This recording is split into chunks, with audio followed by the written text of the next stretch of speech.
We spend a lot of time trying to keep clients happy and coming back. We tweak our services, refine our systems, and look for the next best thing that will make us stand out. But real loyalty is often in the small moments that happen along the way. Today, we're mapping those moments intentionally so the client experience you're creating matches the kind of business you want to build.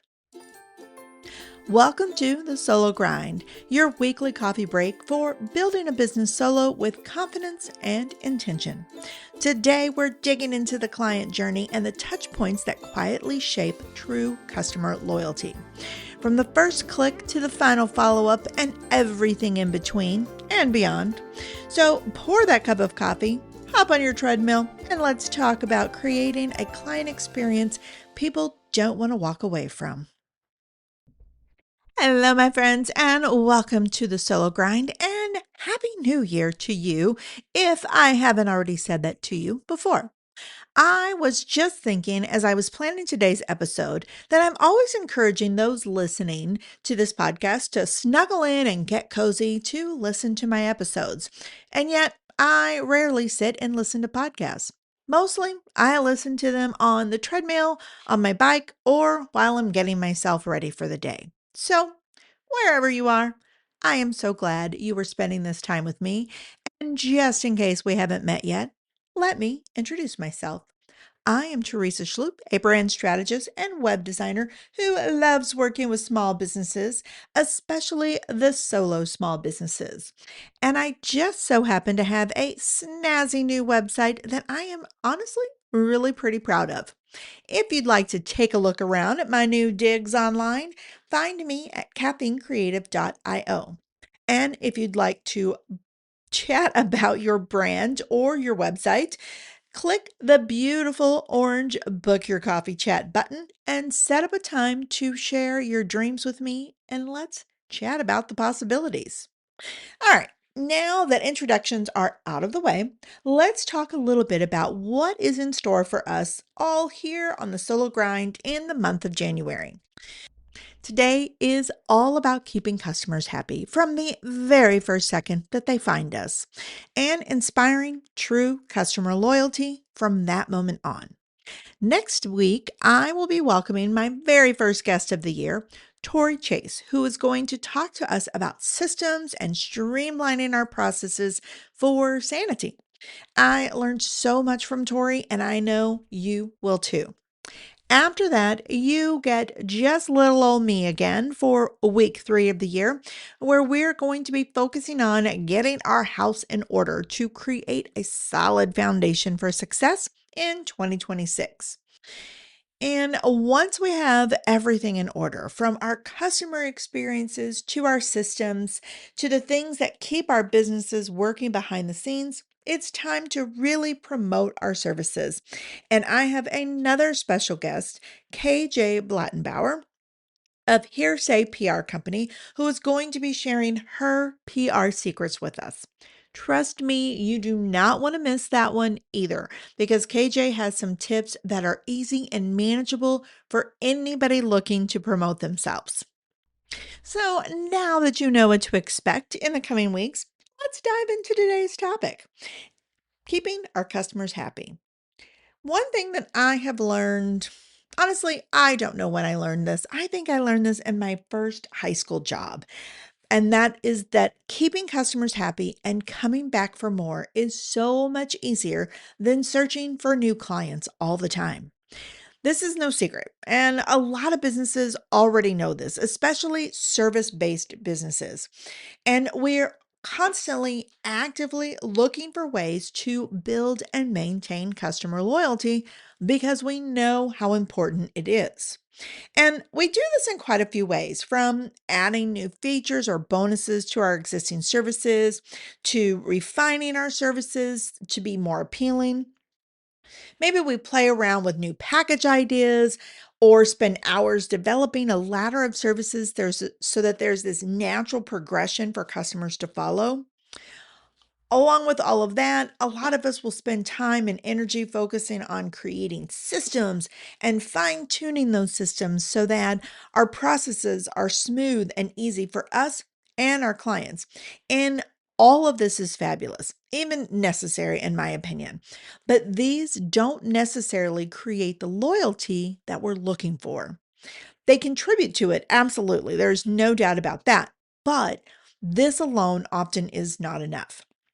The truth is that it doesn't matter how awesome our services are or how efficient our systems are. It doesn't matter how much training or credentials we have behind our name. If a client doesn't feel a personal connection to us, then they most likely have one eye open looking for a better, cheaper, quicker solution. We often think that if a client returns, it's because they are loyal to us. But today, I want to challenge your perception of what loyalty looks like because it's more than someone returning. It is a choice to invest in you because they believe in you and what they have to offer or what you have to offer. So, let me give you an example from my own personal life here. I used to have really, really curly hair pre cancer.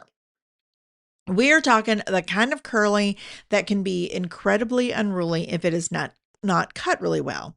And sadly, in my experience, so many cosmetologists aren't curly hair specialists. So every time I would move to a new state, the search to find somebody would begin, and it would often take a long time to find somebody who knew how to manage my hair. Thankfully, I was really lucky when I moved to South Dakota because my mother in law's cosmetologist, Paula, was incredible. She knew exactly what to do for my hair, but it was more than just her giving me a really good haircut. Paula created an experience for me every time I sat in her chair that was enjoyable, pleasurable, that I looked forward to. She wasn't just great in a technical sense, she was really fun to be around. She was easy to talk to. She was great with my kids, even when they were being little challenging little devils, and she took everything in stride. She created an experience that I enjoyed and that I looked forward to returning to every 4 to 6 weeks when I would go back in. So I loved Paula so much that when she opened her own salon and was further away from where I lived, I followed her. When I moved even further away, I continued to make the drive to see Paula. And I realized that 50 miles of country driving may not seem like a big deal for some, but driving that in the winter here in South Dakota, well, let's just say that it sucks. But guess what? I made the drive. Sub-zero temperatures, icy roads, even blowing snow rarely kept me from making the drive to go see Paula for my hair. Why did I do this? Why was I so dedicated to going to see Paula? Because I couldn't imagine trusting anyone else. The work that she did for me, the experience that she gave to me, the care that she gave me, all made me loyal to her. This is what real loyalty looks like. I didn't just think she does a good job. I knew that I was going to have a great experience. So, true loyalty, like I said before, is more than people returning to us. It's a partnership where we're both working towards the same goals. It's a genuine connection built on trust and consistency. It's a relationship that feels often more like a friendship than a transaction. And it's knowing you have someone in your corner when things get hard.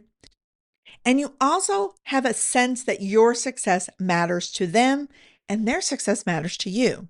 This sense of loyalty doesn't form because our services are great. It's developed through customer touch points, all of which can be intentionally designed to create an unforgettable experience for our customers in the best possible way. Now, as a solo business owner, I feel like we are in a better position to create these unforgettable experiences. As expectations are always set and kept by us, they're a lot easier to maintain. We have the ability to adjust timelines to the customer, adding an additional time when we see it's necessary, while moving faster when it makes sense for us and the client. Because we're the one always connecting with our clients, we can quickly shift, change, or pivot when needed to address challenges, concerns, or anything unexpected that may arise. And while we do have systems in place for efficiencies, we also have flexibility to adjust along the way to create a more personalized experience for our customers. All of these advantages can be tied directly to customer touchpoints. So, what is a customer touchpoint? Well, every interaction with a client creates an impression, whether we realize it or not. From that first click to the final follow up, and how we continue the relationship beyond that. Each one of those moments is a touch point that shapes how our business is experienced. And that is where we build true loyalty. There are a lot of common touch points from moments when they first discover you to the moment of purchase, during the services, and after. But I do believe that each business is unique in this perspective. We all have different ways of connecting with potential new customers, and our process is all of our own creation. So, when we take the time to identify customer touch points specific to our own business, we can use that to discover ways to make the customer experience even better. And for me, the best way that I have found to do this is to take time and map out your customer journey. Now, there are actually a lot of articles and books and resources that talk about doing this. But every single one of them that I found came at this approach from a corporate perspective. Not only were their tips and structure just a little bit boring to read, it also felt like it really didn't pertain to those of us running a small business, whether we're solo or we have a small team. It just didn't feel like it fit there. It talked about things at a corporate level.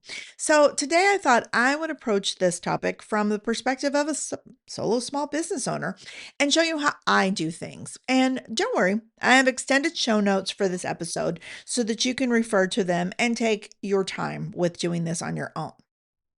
And I will be sure to link that in the basic show notes, and you can always find it on my website at caffeinecreative.io. So, where do you begin mapping the customer journey? Well, you want to start where they start, and this may not be where you think it is.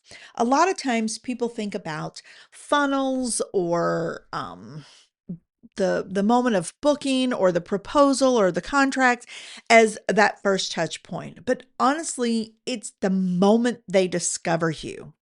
So, where do your potential customers first discover you? Is it through search engine results?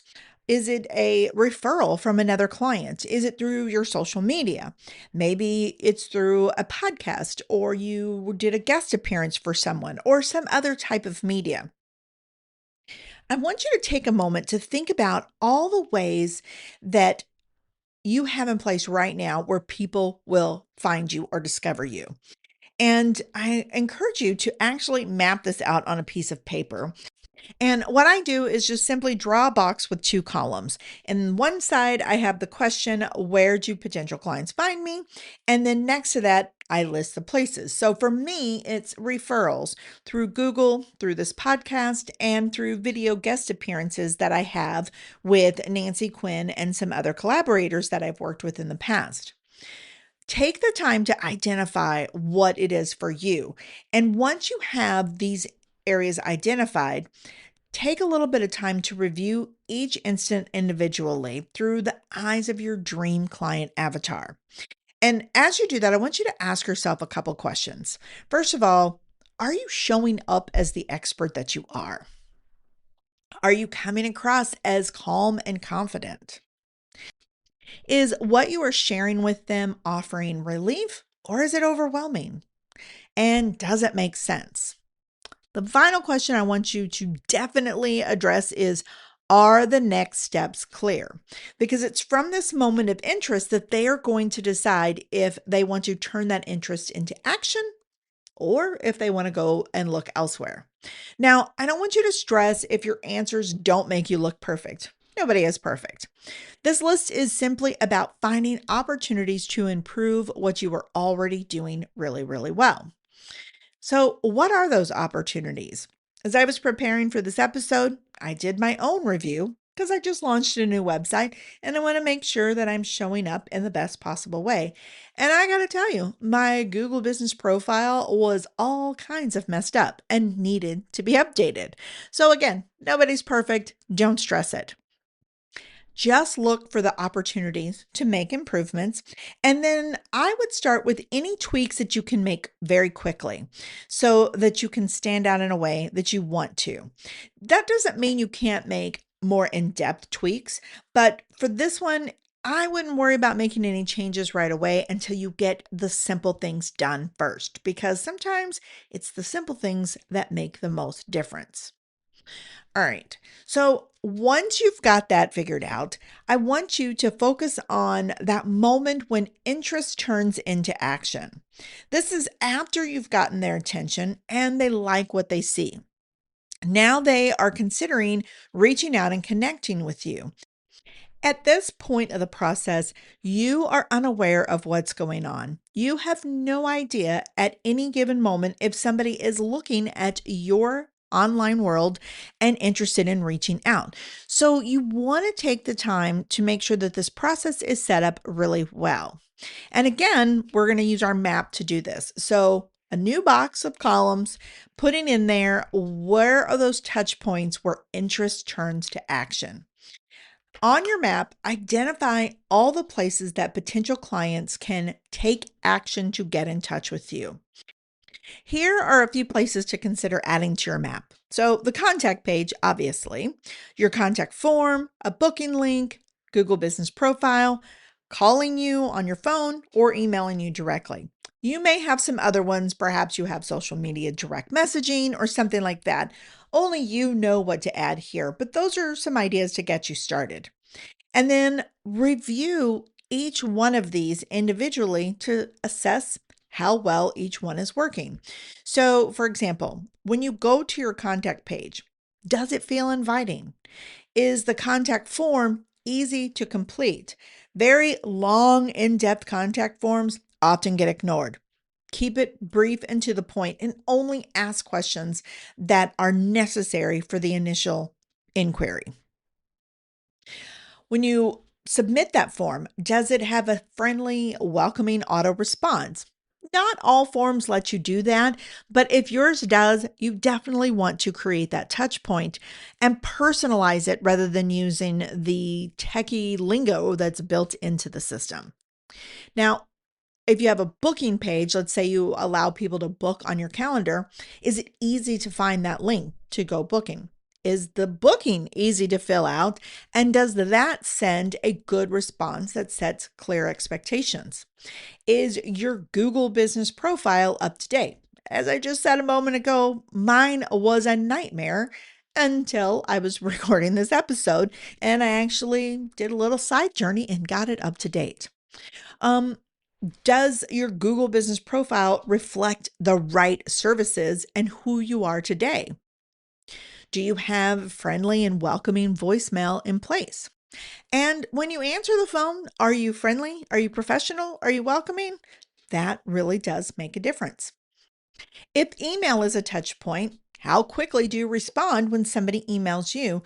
And do you have some well thought out quick response emails ready for common questions that you get asked? This can really speed up that response time when you have those emails already typed out for you.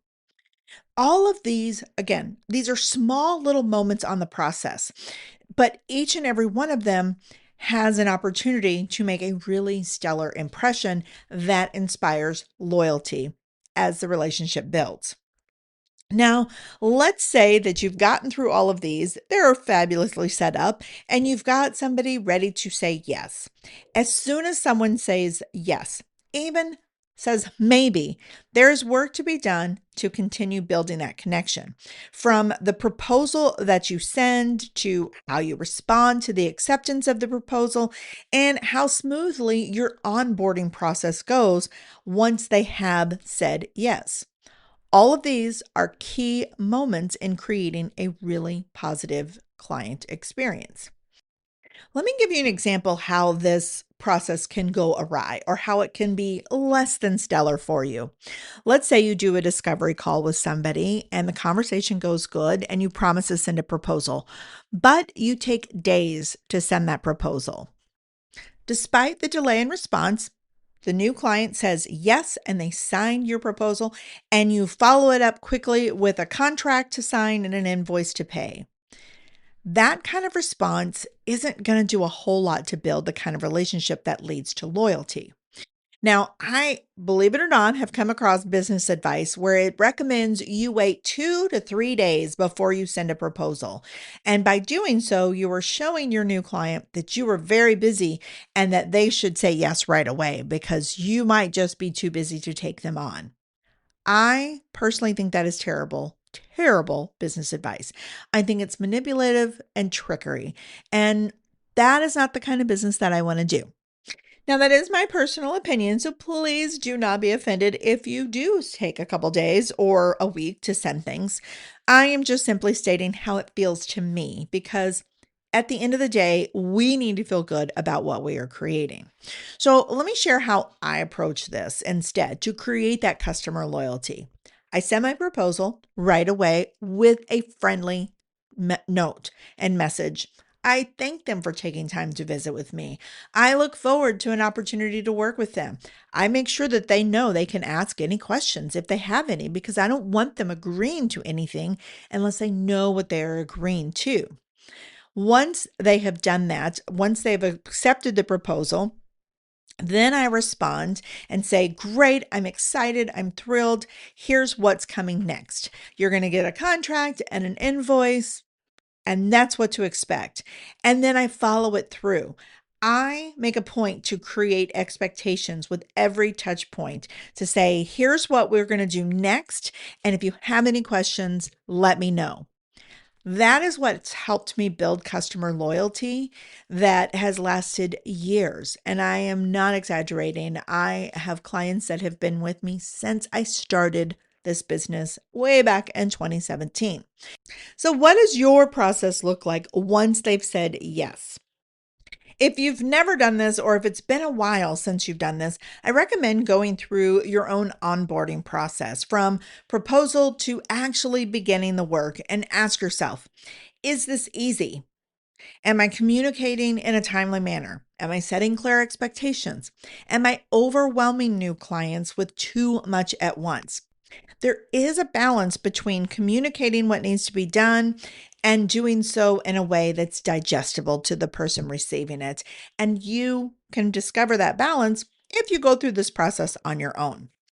The key here is that every touch point during this part of the process is there to reassure your new client that they have made the right choice in selecting you. The next stage of touch points that I want you to review and think about is once the actual work begins. I want you to take a little bit of time to identify where you interact regularly with your clients. This could be through meetings or calls, it could be emails during the project, communications you send at each stage of the delivery, or check ins and progress updates along the way. Each one of these are opportunities for you to truly shine and make a great impression. So spend a little bit of time imagining just how you want each one of these touch points to go. How do you want your client to feel before, during, or after that particular touch point? How can you ensure expectations are clear along the way? And what are some potential confusion or friction moments that you can prepare for ahead of time? While we always hope that there is no confusion or friction, to assume that it will never happen is very short sighted. So prepare for it as best as you can before it arises and have ready made responses available to you. And then when it does surprise you, take a step back and consider what you could do better in the future so that that is not a sticking point for future clients. The primary goal of this stage, honestly, is to build loyalty and to do so through consistent and clear communications. When our clients know what to expect, when they know what is coming, when they know what they need to do, then they feel so much more taken care of and loyalty begins to grow even more. All right, the next stage is once the work is completed. And here I want you to think about just a moment in your own life and experiences. Have you ever come to the end of a really big project and found it to be just a little anticlimactic? All of the time, energy, and work that you put into something, and then it just ends with no real sense of closure, no pause, no acknowledgement, just moving on to the next thing on your list. This happens more than I would like personally, and it often is where any chance of loyalty comes crashing down around us. So, I want you to think about how you bring a project to a close and how does it make you feel? If you feel that something is missing at the end of a project, then your clients definitely will feel that too. So take a little bit of time and think about how you close things out and ask yourself, how do you want your clients to feel when it's all said and done? Are you inspiring those feelings in how you close things out? Could you do more? Could you be doing too much? I've had times when the follow up is just a little too overwhelming and a little too pushy. And again, there's a balance between just enough to make them feel cared for and too much to make them feel annoyed. The goal here of this stage is to bring things to a solid sense of closure while also showing appreciation and that you are here again when they need you, if they need you in the future. Now, I want to talk a little bit about maintaining the relationship after the work is done, because again, I think this is a phase that a lot of people don't consider. They finish the work, they may even have a great closure where they follow up and make sure everything is done, and then they move on and start looking for a new client. This is an opportunity to build a relationship that will bring them back if they ever need you again in the future. And yet, I have seen a lot of people just quietly walk away and fade into the sunset because they don't want to be a pest. Here's something that they aren't considering. If your client has had a fabulous experience, especially one that they are raving about, reaching out on occasion is not being a pest. It's showing them that you still care about their success. And I think this stage may be the one that is the most unique to us with the most opportunity to personalize that customer journey. There is no one way to map out how to do this that would fit for everyone because what works for me probably won't work for you. But don't worry, I have some ideas to help you map this out.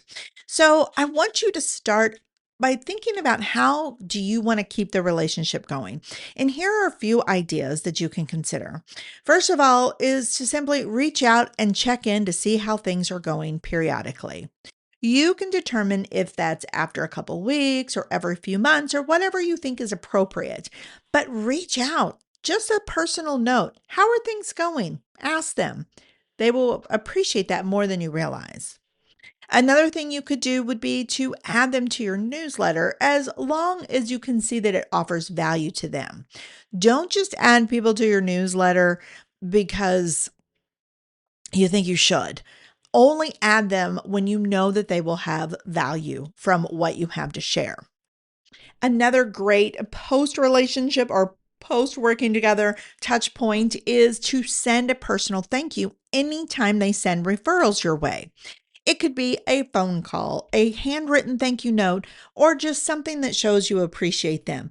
But make a point to reach out and say, thank you for sending this person this way. I am excited to work for them. I appreciate you in thinking of me. Finally, you could reach out to keep them posted on any new offers or services that you've created that you know may interest them. You could even share it with them first if you know it's something that they would really benefit from, giving them the first opportunity to take advantage of your new service. There are so many ways that we can inspire true customer loyalty by simply showing up and just being really good at creating a relationship that lasts. Today, I have shared quite a few ideas with you, and I hope that I've shared some that inspire you to do something a little bit different to make 2026 that stellar year you were dreaming of. But I know I have not shared all of the ideas out there. If you had any ideas that I didn't share, I would love to hear them from you. Reach out at theperfectblend at caffeinecreative.io, shoot me an email and let me know, or simply comment on my Substack or any of my podcast apps. I would love to hear your ideas because I too am always looking for ways to make my client journey even better than it is. And I will say this customer mapping, this is something that I go through a few times a year, especially anytime that I have made changes in my business or that I have an experience that is less than fabulous. It is that kind of reflective work that has really helped me build the business that I have and the business that I love, and to have clients that I absolutely adore to this day. So, thank you guys so much for tuning in here. I appreciate each and every one of you and for tuning in. And I cannot wait to see you next week where we dive into streamlining for sanity with Tori Chase. Looking forward to seeing you all there. And until we meet again, have a fabulous week. Thanks for tuning in to the Solo Grind. I hope today's conversation helped you see your client experience in a little different way and maybe spot a few moments and opportunities where you can strengthen connections and build real loyalty. If this episode sparked an idea or gave you something to think about, I'd love it if you would rate, review, and subscribe. It helps other solo business owners just like you find conversations like this one. If you want to connect with me personally, you can always find me on my website at caffeinecreative.io or email me at theperfectblend at caffeinecreative.io. Till we meet again, may your coffee be flavorful and your dreams be well within your reach. See you next week.